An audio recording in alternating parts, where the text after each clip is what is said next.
Good afternoon. Thank you all for joining us here today. I'm Attorney General John Formella, and we're here today to make an important announcement in a decades-old cold case. After nearly 50 years, we're announcing the resolution of the tragic and long unsolved murder of Judy Lord in Concord. We know this case has weighed heavily on her family, her friends, loved ones, all those who knew her, and the Concord community. And today, we're proud to say, but also solemnly say, that we can bring long-awaited closure to this case. Miss Lord was found murdered in her apartment on May 20th, 1975. She left behind a young son and countless questions. Early in this investigation, a suspect was identified, but flawed forensic science stalled the case.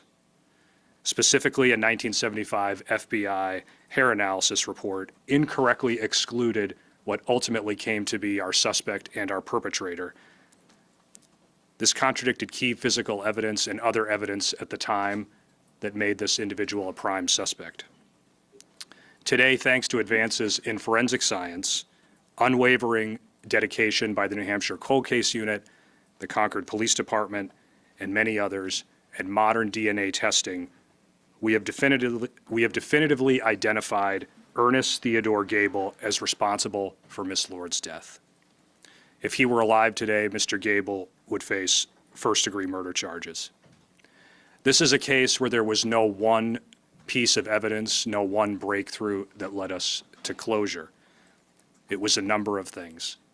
It was persistence, unwavering dedication, advancement in DNA science, and also the evolution of other science that ended up being discredited. It was the combination of efforts of investigative teams across decades.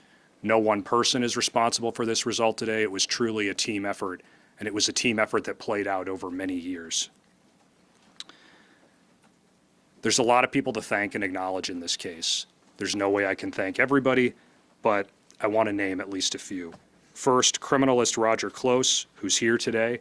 I think he's the last surviving member of the 1975 forensic lab team.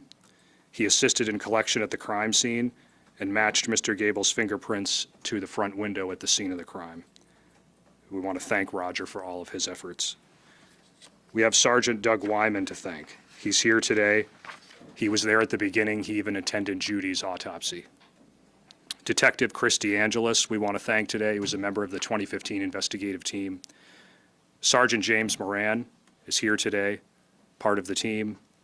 Deputy Chief John Thomas, Sergeant Wade Brown, and last but not least, our Deputy Chief Investigator Todd Flanagan here at the Department of Justice.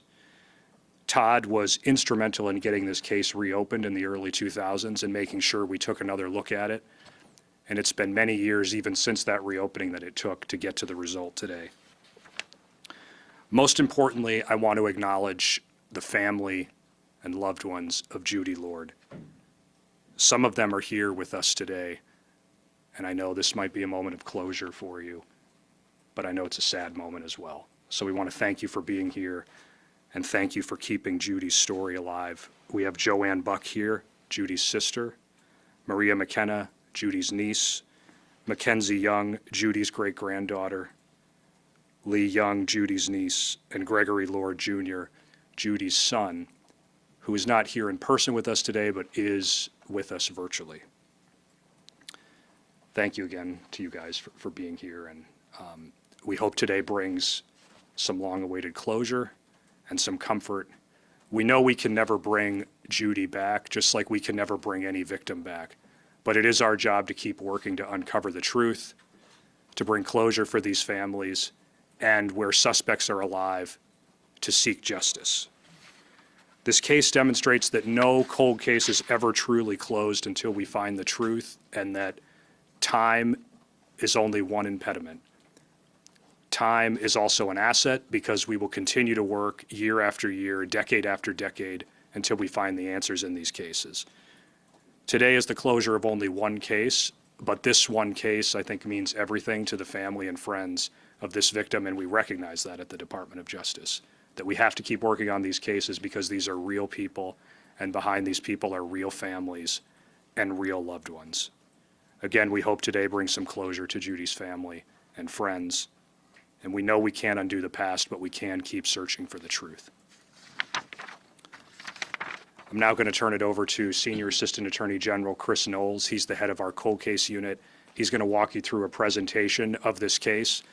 We'll have a couple others who speak here today, including Chief Brad Osgood of the Concord Police Department, and then we'll take some questions.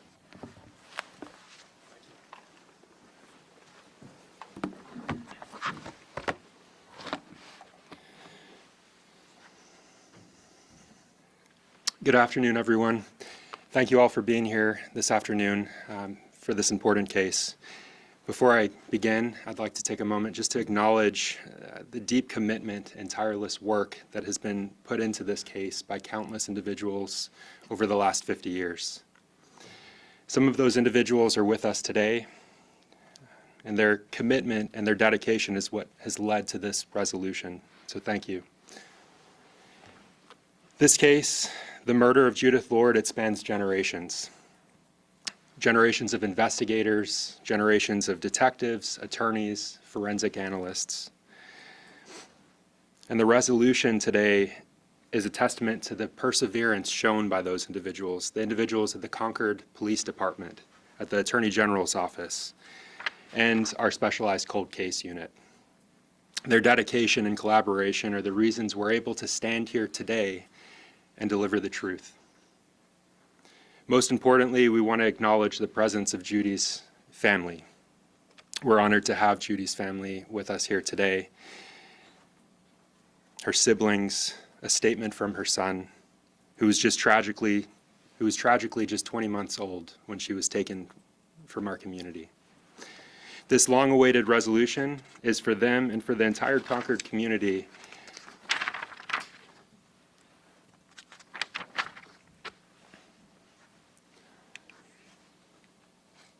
So we've called this briefing to announce the official and final resolution of a cold case homicide that's cast a shadow over our community of Concord for 5 decades.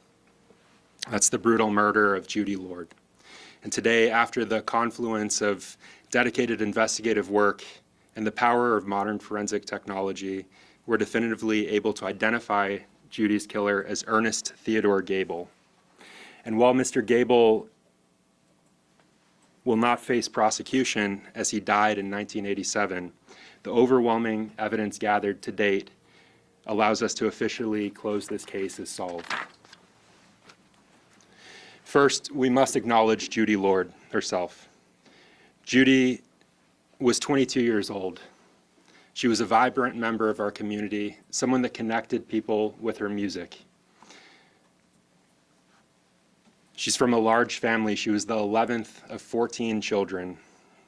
And as that, she was a beloved sister, a new mother, and a new member of the Concord community.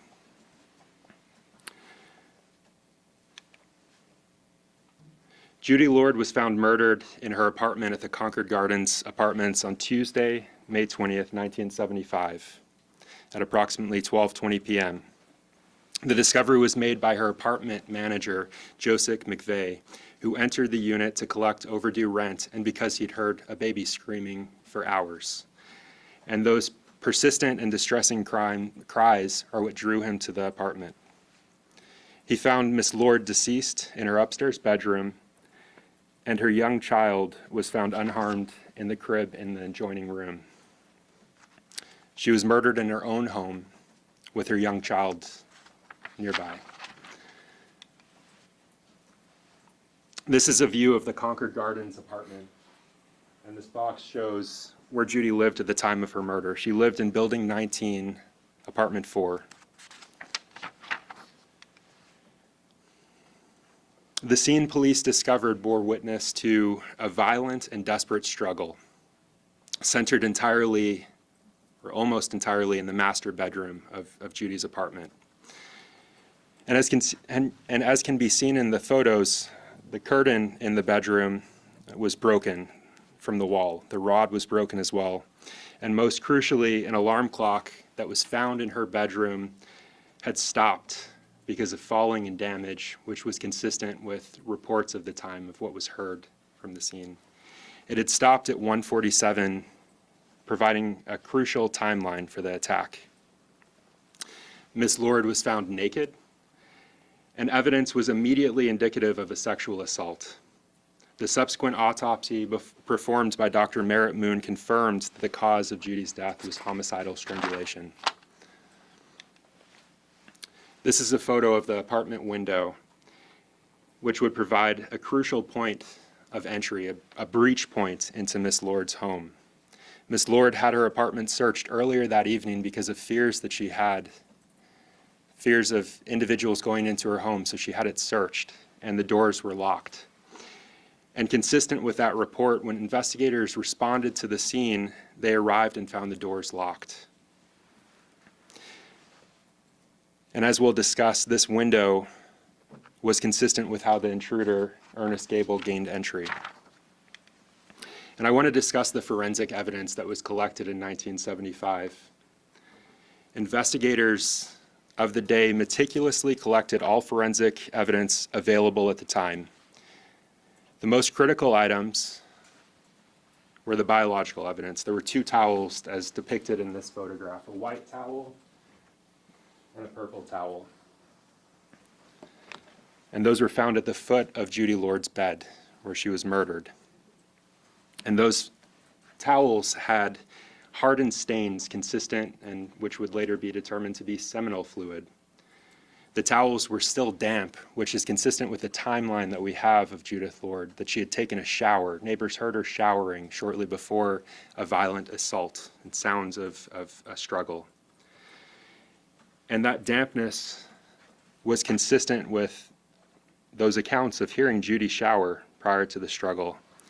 And because the seminal fluid was on top of the towels and the stains were hardened, it was consistent with that seminal fluid having been deposited after her shower. There was also trace evidence. There were 5 hairs, later confirmed to be of African American origin, which were recovered from Judy's body and her bedsheets. And those hairs were deposited in a manner consistent or which indicated that Judy never arose after the assault or after they were deposited.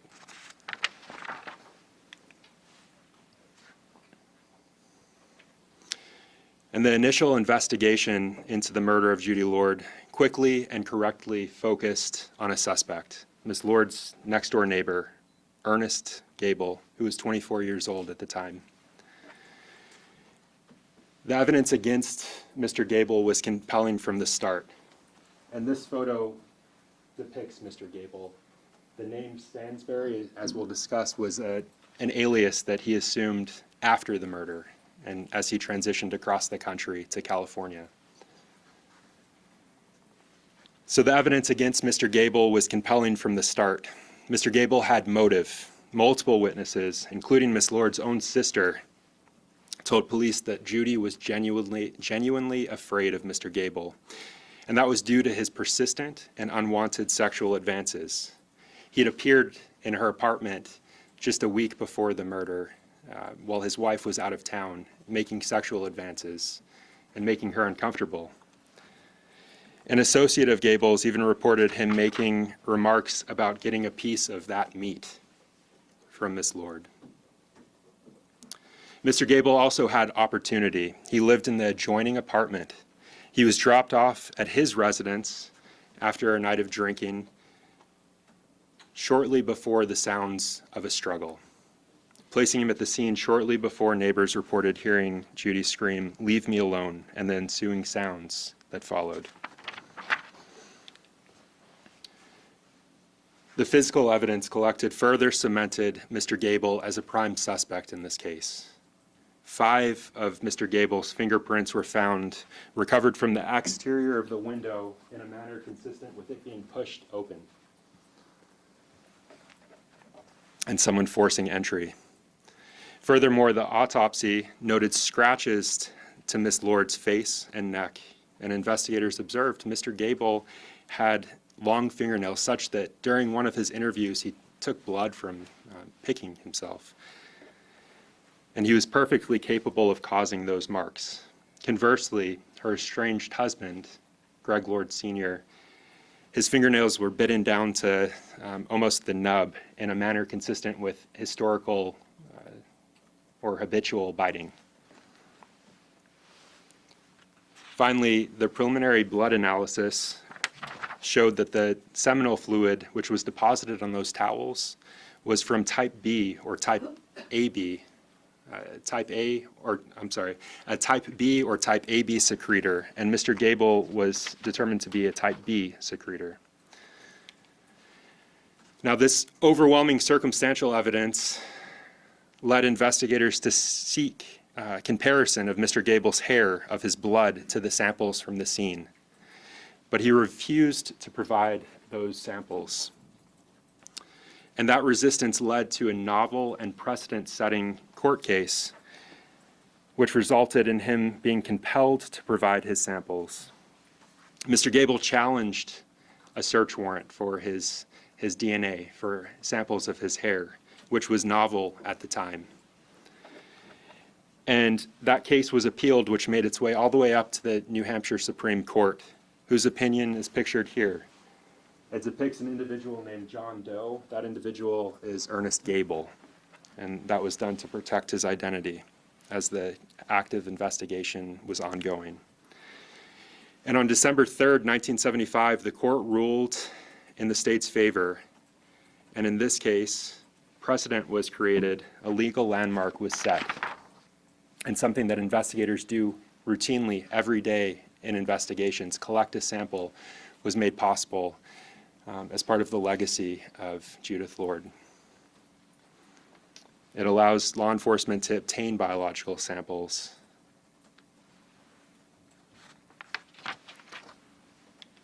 But there was a major forensic setback in this case, which led to the case going cold. The state won the legal battle, but then the investigation was derailed. Despite the fact that the Attorney General's office at the time filed a memo stating that it had probable cause to arrest Ernest Gable, to charge him, the samples that we discussed were sent to the FBI's forensic lab. And in December of 1975, the FBI issued a report in this case. And the report was using microscopic hair analysis, a technique that was then considered the gold standard. And that report incorrectly concluded that the 5 hairs that were found on top of Ms. Lord's body were microscopically different from Mr. Gable's, that he did not deposit those hairs. And that single flawed report contradicted fingerprints, his motive, his behavior, the compelling timeline that had been put together by investigators, and it was accepted as definitive truth that halted prosecution. It created an insurmountable barrier to the prosecution, and as a result, the case went cold. Then, in 2003, then Concord police detective Todd Flanagan reopens the investigation. And that led to the resubmission of evidence for modern-day DNA analysis. And the science was definitive. The New Hampshire State Police Forensic Laboratory eventually, over the course of years, was able to confirm that the DNA profile obtained from the seminal fluid on those towels was a statistical match to Ernest Theodore Gable, with odds of 1 in 6.5 million. And that's 1 in 6.5 million within the African American population. The reality, however, is that the DNA match was, it couldn't overcome that flawed hair analysis from the FBI. And the lingering shadow of that flawed FBI report had created an insurmountable barrier. Now, the New Hampshire Cold Case Unit took a final and comprehensive review of this case, and to correct that critical piece of misinformation and finally link the DNA to the murder. The technique used at the time, that microscopic hair comparison, it was considered the gold standard in forensic science, with the FBI being the leading authority. That process involved looking at hairs under a microscope and comparing physical characteristics of the hair, such as the color, the texture, and the length, under a microscope to determine if they matched a suspect. And unlike DNA, microscopic hair analysis cannot definitively link hair to one individual. It's just not possible, and it's since been debunked. It can only determine that hairs could have come from certain classes, so class groups, race, origin. In Judith Lord's case, the FBI's report was definitive, concluding that the hairs found at the scene did not originate from Mr. Gable. And that authoritative but incorrect exclusion immediately derailed the entire case for decades. And despite all the compelling circumstantial evidence against him, the case went cold. The flaws in microscopic hair comparison have since been thoroughly revealed and acknowledged, and we're still learning about this area of science. But direct hair comparison is flawed, and it's no longer used by reputable agencies. Starting in around the 2015s, reviews by the National Research Center and others demonstrated that the technique was subjective and often lacked scientific basis. In fact, a major 2015 review by the Justice Department and the FBI itself found that the FBI analysts had overstated or provided erroneous testimony regarding microscopic hair analysis in more than 95% of the cases they reviewed where an analyst had to testify against a defendant. In those cases, that flawed analysis led to prosecutions. In this case, it led to exclusion of the perpetrator. We're still learning about this flawed science. However, the technique is no longer considered reliable for positive identification in criminal cases. In the Lord case, it took the cold case unit's final review to formally discredit the 1975 FBI report, finally removing the decades-old hurdle that had obscured the truth.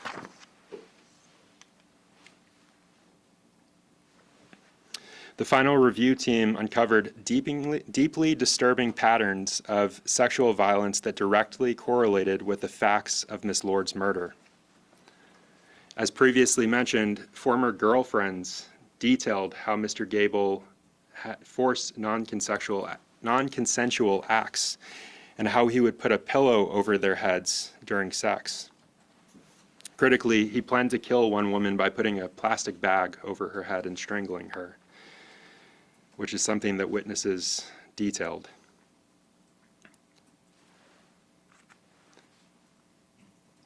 Mr. Gable's criminal history, as displayed on this picture, shows a history of burglary and a history of violence. The DNA match, combined with all of the circumstantial evidence in Mr. Gable's case, establishes a pattern of behavior, and it leaves no doubt as to the identity of the perpetrator.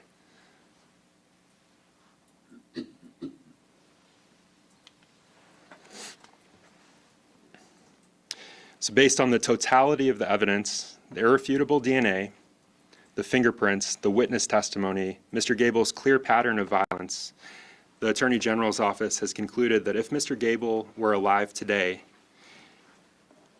he would be charged with first-degree murder for causing Miss Lord's death, before, after, or while engaged in the commission of, or while attempting to commit aggravated felonious sexual assault. Ernest Theodore Gable was 24 years old at the time of the murder. He escaped earthly justice, dying in Los Angeles, California on February 1st, 1987 from a stab wound while using the alias of Ernest Stansberry. While criminal charges cannot be brought, the case is now officially marked as closed and solved.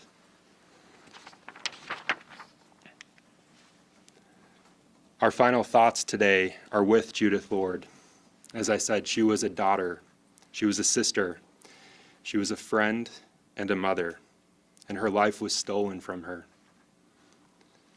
We hope that this final resolution, while nearly 50 years in the making, provides some measure of peace and the beginning of closure to Judy's family and to the entire Concord community. I'd now like to welcome victim witness specialist Courtney Seralos to read a few statements by the family.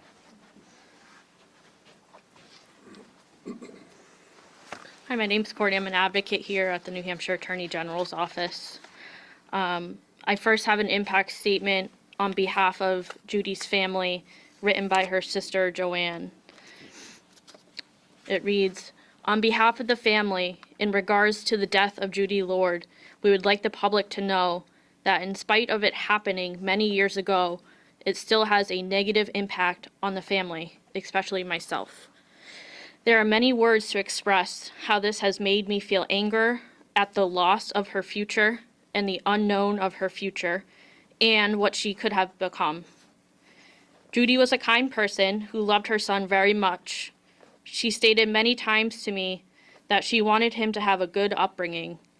I know that she would have been a great mother had she lived.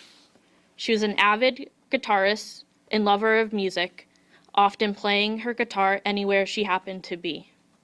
We lost someone that can never be replaced." The next statement is from Judy's son, Gregory Stephen Lord Jr. It reads, "I don't remember my mother. I was young. I always keep her memory inside my heart. She will always be with me. I'm told I look just like my mom, and I'm proud of that. I've been through a lot in my life, and in the dark times, I've always thought of my mom. I want to say thanks to my stepmom and dad. They have taught me right from wrong. I also want to thank Concord PD for their persistence in my mom's case, Detective Wade Brown and his colleagues. I recognize that this murder has ruined my mother's side of the family. We've been distraught for too long. My only hope is that this closure brings peace to my mother's family. I want my mother's sisters to find peace and closure amongst themselves. My hope is that there is no animosity among my mother's sisters. I found peace myself and a sense of closure.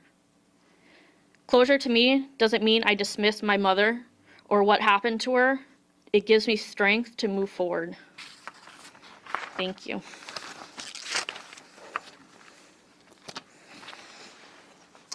Now I'd like to welcome Concord Police Chief Bradley Osgood.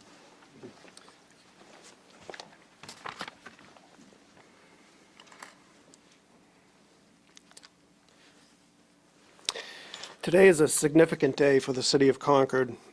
For nearly 50 years, the murder of Judy Lord, has remained a heartbreaking chapter in our community's history, one that affected a family, unsettled a neighborhood, and stayed with generations of Concord police officers. It is a case residents still talk about, one neighbors ask about, and one that has lived in our city's collective memory for decades. While today's announcement cannot erase the pain Judy's family has endured, it allows the community to finally take a breath that it has been holding for a very long time. This case touched Concord in a deeply personal way. Judy was a young mother living in a neighborhood where people knew each other and looked out for one another. Her murder shook that sense of safety. For many in our community, it became a painful reminder that even a close-knit city like ours, tragedy can strike in ways that feel senseless and profoundly unfair. What today's resolution provides is not only justice for Judy, it provides clarity and truth for the people of Concord. To Judy's family, your strength and patience over these decades have been extraordinary. Concord has never forgotten Judy, and we hope today brings you some measure of peace. As we revisited this case, one thing became immediately clear. The original 1975 Concord police investigation was thorough and diligent. Those detectives followed the evidence and correctly identified Ernest Gable as a key suspect. Their efforts were hindered only by forensic limitations of the era, and most notably a flawed microscopic hair analysis that created doubt and delayed justice for decades. I want to recognize those who carried this case forward. In 2003, then Concord Police Detective Todd Flanagan, I'm right here, pushed to formally reopen this investigation. His efforts were instrumental in setting this new chapter in motion. I also want to acknowledge Concord Police Detective Sergeant Wade Brown, who has worked on this case since 2013. Wade re-examined every piece of evidence, re-interviewed witnesses, and pursued every lead with determination. His dedication played a vital role in bringing us to today. Wade, thank you very much.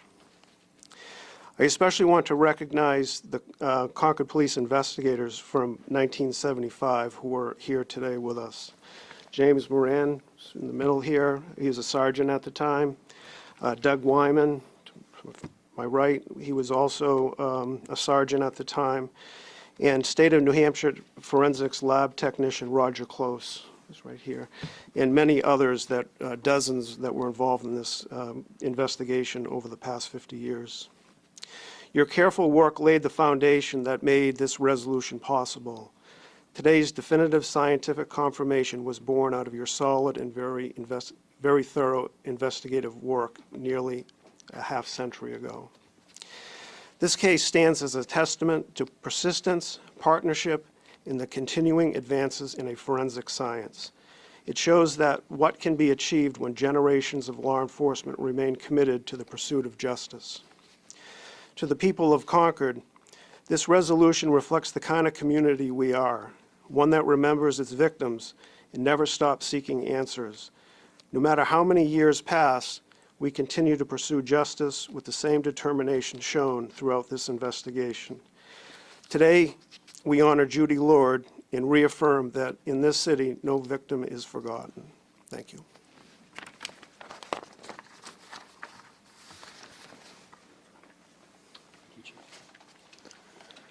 I'll open it up to questions. Could you discuss why the mismatch on the hair would outweigh all of the other evidence pointing to the person who's ultimately found to be responsible for this crime? Sure. So in a prosecution, our criteria is beyond a reasonable doubt. That's the burden that we bear as the state. We had a report that said the person that deposited those hairs was not the person that we believed, based on all of the available evidence of the day, had deposited them. The FBI report derailed the active investigation by conclusively eliminating Mr. Gable as the depositor of those hairs. And as I mentioned, and as the report that you'll receive details, it's believed that those hairs were deposited by Judy Lord's killer. So while the racial classification, African American, is correct, the comparison direct hair to hair, that's flawed science.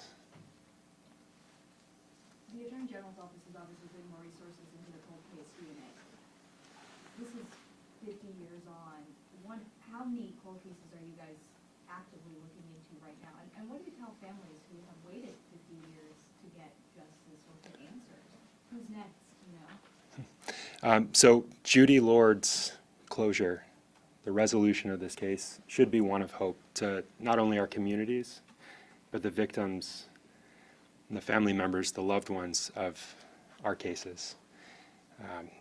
It should be one of hope. We have modern forensic technology which is advancing every day, but we also have the dedication, the determination of designated cold case investigators, attorneys, advocates that are looking at these cases. Each of our cases, we have 127, has an investigator assigned, has an advocate assigned. Those relationships with the family, those are ones that we encourage and maintain over the course of years or decades. Our investigators constantly re-examine our cases and determine whether there's new technology that can be applied that would advance the case.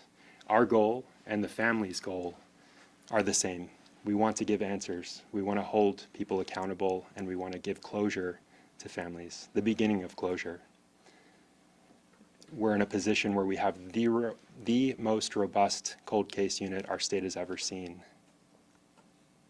And how many, do you have a number of how many cold cases you guys are working on right now? 127.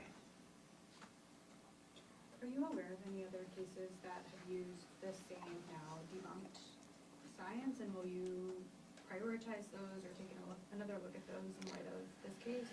So we've seen a number of cases that have this comparison, and yes, we're re-examining those. But again, we do that with all of our cases constantly. What new forensic technology or investigative technology can advance these cases?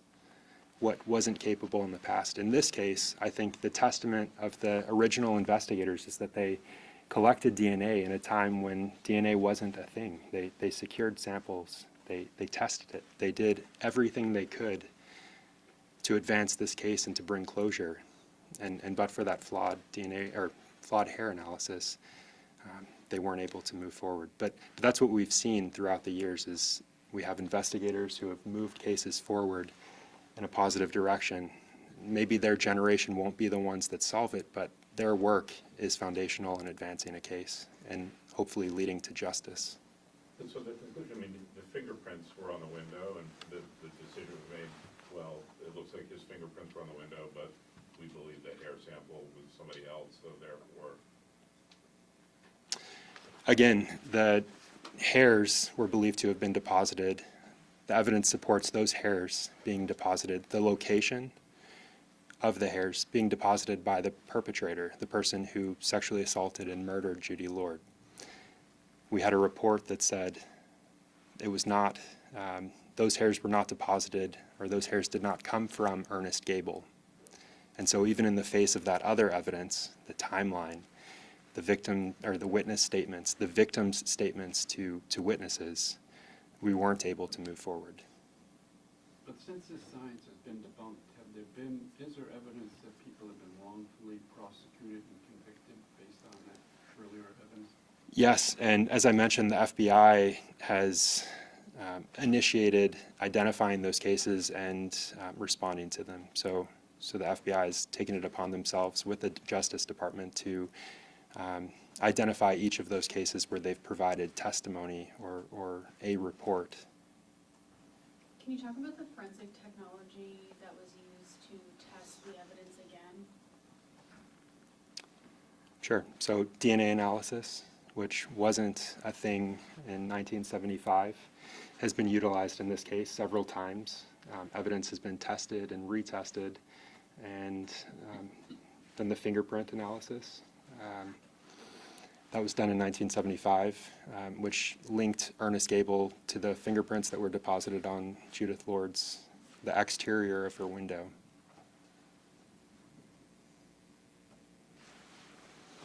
Right. Any other questions from the media? Thank you all for being here.